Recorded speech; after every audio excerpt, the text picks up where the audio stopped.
आपण अनेकदा देवाला दोष देत असतो. एखादी गोष्ट आपल्याला मिळत नाही किंवा एखाद्या ठिकाणी आपण वेळेवर पोहोचत नाही तेव्हा.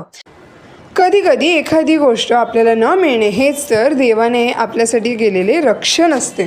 गुजरातच्या भूमी चव्हाण सोबत सुद्धा असंच काहीतरी घडलं.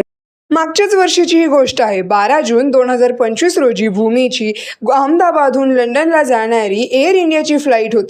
रस्त्यावर लागलेल्या प्रचंड ट्रॉफिकमुळे तिला विमानतळावर पोहोचायला 10 मिनिटे उशीर झाला आणि त्या 10 मिनिटांमध्ये विमानाचे गेट बंद झाले होते. तिने व तिच्या वडिलांनी स्टाफकडे खूप विनंती केली, पण तरी सुद्धा स्टाफने तिला विमानात बसूच दिले नाही. ती देवावर खूप चिडली, रागवली आणि निराश होऊन घरी परतली. पण घरी पोहोचताच काही तासात एक धक्कादायक बातमी टीव्हीवर आली. ज्या विमानाने ती प्रवास करणार होती त्याच विमानाचा उड्डाण होताच भीषण अपघात झाला होता. कितीतरी लोक मृत्युमुखी पडली होती. ही बातमी ऐकून भूमी जागीच सन्न झाली.